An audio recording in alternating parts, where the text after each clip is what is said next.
December 2016 elections, and also congratulate you on your subsequent assumption of the highest office of the land. In electing you as president, the people of Ghana, unhappy with the circumstances, have endorsed your agenda for change. Your Excellency, many of your pronouncements and actions since your assumption of office are very reassuring. We would like to commend you and assure you of our support. Your Excellency, your promise to be president of all Ghanaians and to create opportunity for all is consistent with the requirements of our Constitution. We are happy about the boldness of your vision and the initiatives that you've taken so far. We are excited about your One District, One Factory program. We see in it a serious commitment to bring jobs to the people. Your commitment to the development of the inner cities and zongos is laudable. One cannot imagine what to become of the likes of Nima and Choco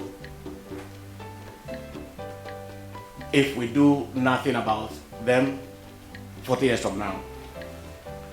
Your commitment to paying special attention to the road sector, the railway sector, and the aviation sector is laudable. According to Lord Lugard, the former Northern Nigerian colonial governor, the material development of Africa may be summed up in one word: transport. This statement is largely true, even today. Your Excellency, we applaud your stand against corruption and your promise to fight it. You made a profound statement, and did so several times, cautioning all who want to be part of your government, but who desire to make money to stay away. Also commendable is your commitment to Asset Declaration by Chapter 4, Chapter 24 Office Holders. There cannot be a more refreshing expression of intent than this. Corrupt officials are often likened to termites. Termites are the woodwork. They eat at the very foundations of our development. Your Excellency, politicians can be businessmen, we believe, and businessmen can enter politics. But never should politicians be jealous of the people they lead and become stumbling blocks to their progress. Never should politicians behave like rivals of hardworking Ghanaians, stealing their ideas and frustrating their projects that will create jobs for the people. Gone to be the days when projects don't get done simply because of selfish interests of public officials. Your Excellency, the task at hand, we believe, cannot be accomplished by you alone or by a few. Also, the desired growth, development, and prosperity will not come from the exploitation of our natural resources alone. We have to tap the entrepreneurship and the ingenuity of our people.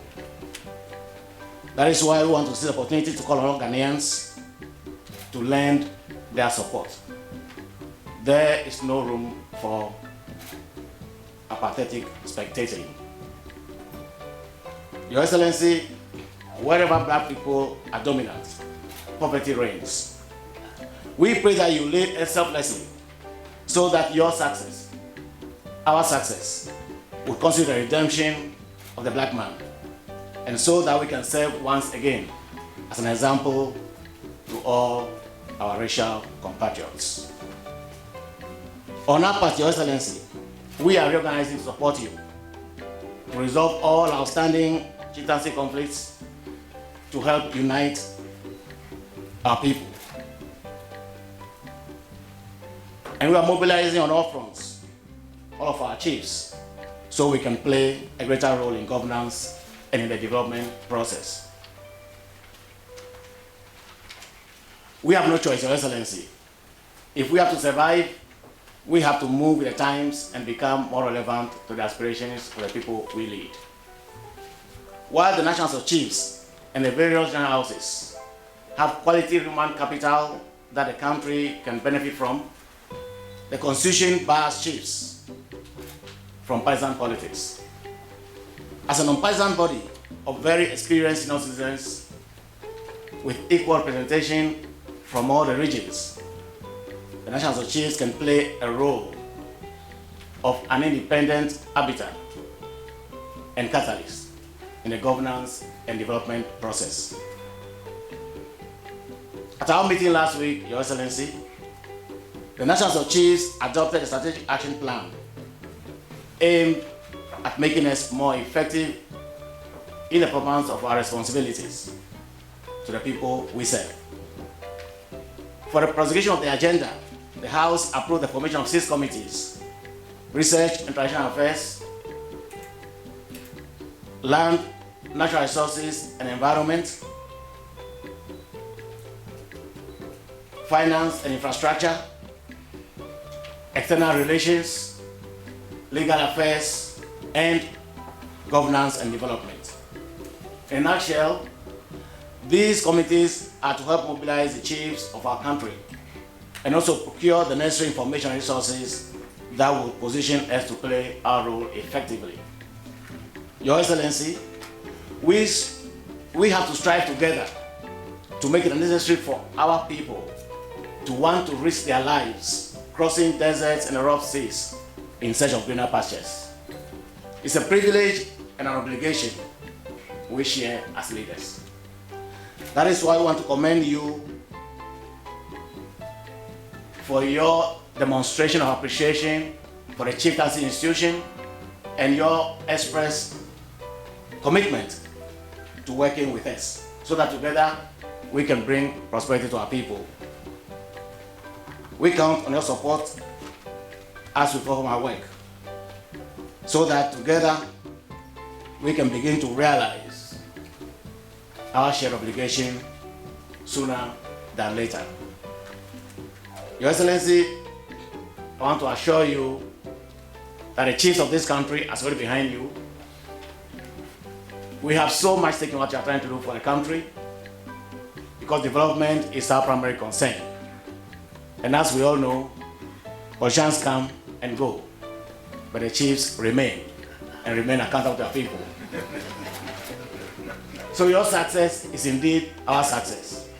And that is what we are here to commit ourselves to working with you to achieve.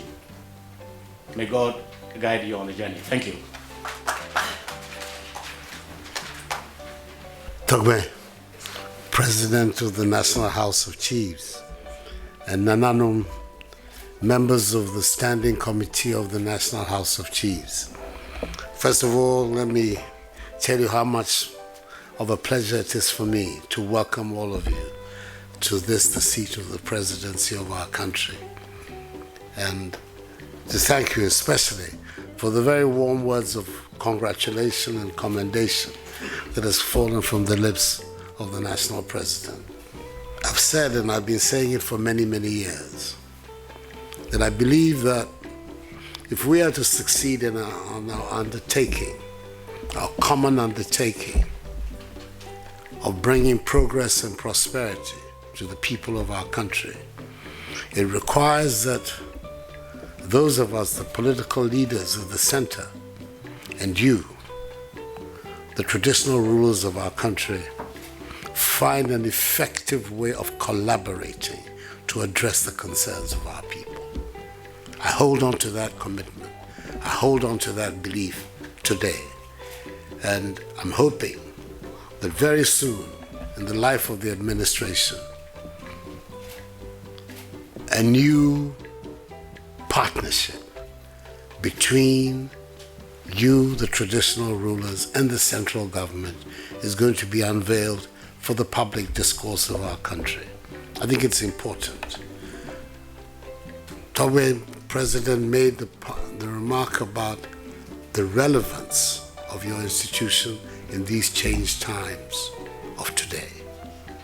And I believe it is that change in the circumstances of today that necessitates this redefinition of the partnership between those who hold authority at the central government and those of you who hold the traditional reins of authority in our country. And it is something that I want very much to do to contribute to enhancing the governance of our nation. First of all, that our business as political leaders is as much as possible to capture the spirit of the times and make policy for the furtherance of the interests of our people. Once we are in the public sector, it is the considerations of the public sector that should guide us. We should never put ourselves as competitors with people in the private sector. And I want to assure you, and through you, to all the chiefs of our country, that to the extent that I have any control over those with who are working with me, that is going to be the situation. There will be no situation whereby ministers or deputy ministers or members of the executive are going to see themselves as competitors with people in the private sector. Our business is to make the policy, to define the rules and regulations which will enable the private sector of our country to flourish and grow. We cannot be competitors with it. And I think it's extremely important that that is restated by me with the full force. The second is the development of entrepreneurship in our country. For me, it is the make or break issue for the future of our country.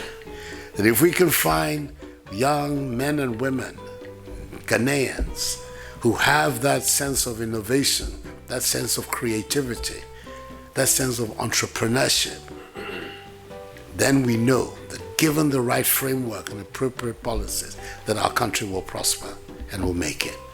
And I think that it is not for nothing that the founders of our state gave as our emblem the black star. We're meant to shine and be a beacon for the development of this continent. And we do so when we are able to create that critical mass of entrepreneurs that can propel the advancement of our country. So it is a matter of great significance for me, and I'm grateful to you that you have highlighted it as one of your main concerns. Because it is through that we'll be able to emulate others who have come from the same conditions of ourselves and yet are today enjoying the benefits of advanced standards of living. I speak about our brothers and sisters in Asia. I cannot accept that the Asians can do something that we Africans cannot do. We can do it.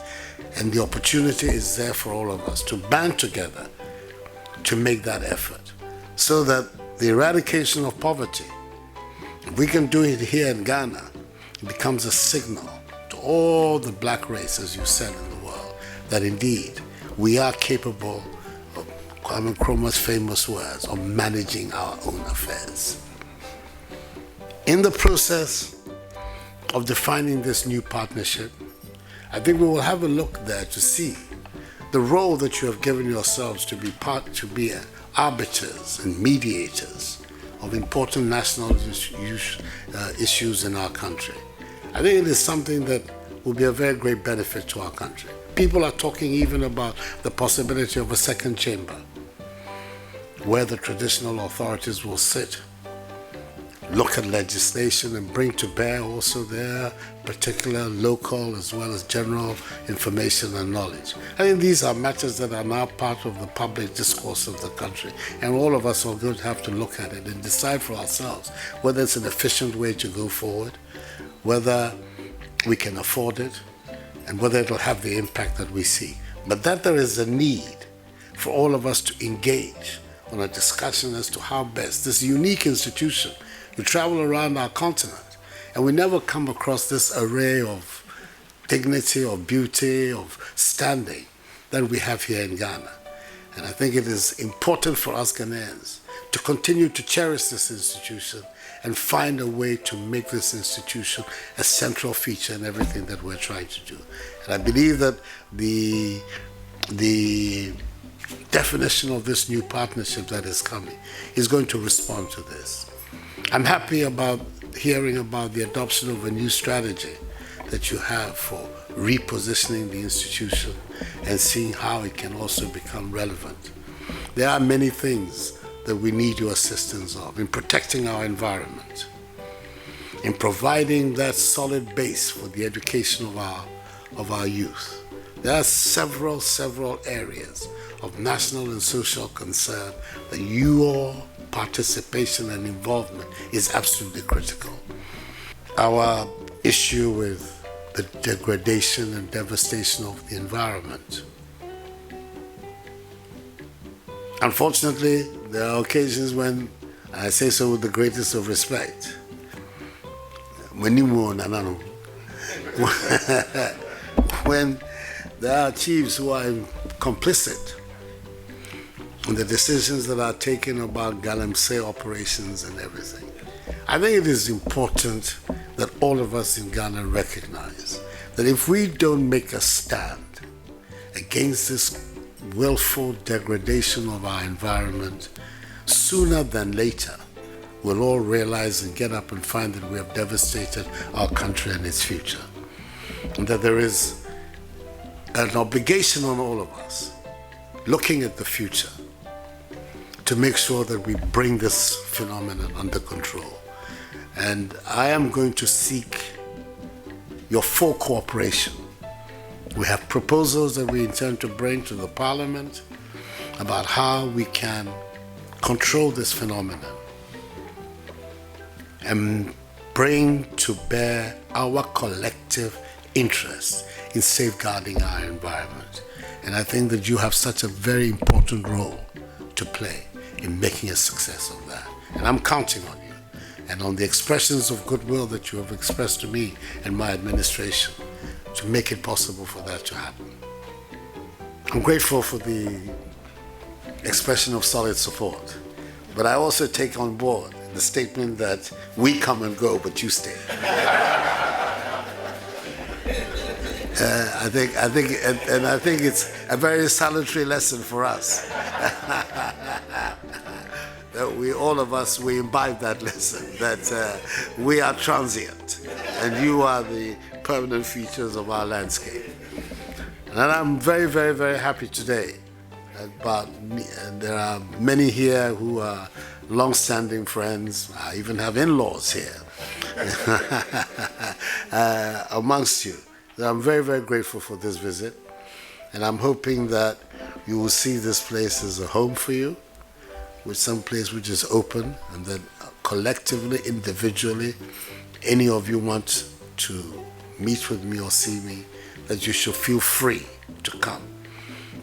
I value the advice that I get from you, and all through my political career and campaigning, being the recipient of a lot of very solid and very progressive advice.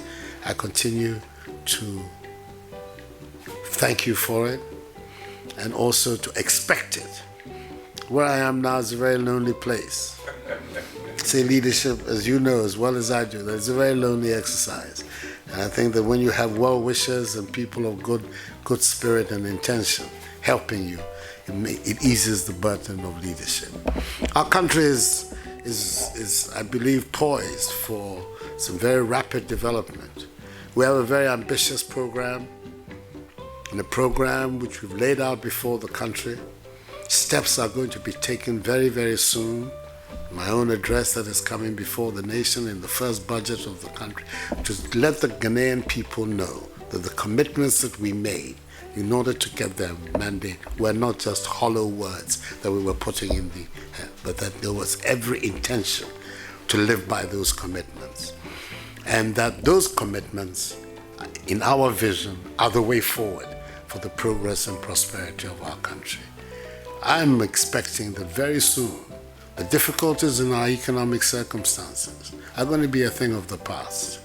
And that prosperous Ghana, that go-getting dynamic, we can do Ghana, which is what inspired the ancestors us to fight for our freedom. We're going to see a return of that spirit in our country, in our time, and move our country forward.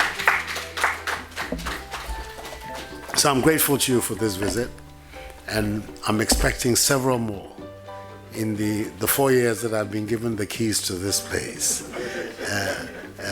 That it will be, and that together, this new dawn that has been opened and arisen in Ghana, we can make it blossom for us to live in that Ghana that has been the dreams of all of us. I'm very, very happy and grateful for your visit, and may God bless you and all your various peoples. Thank you.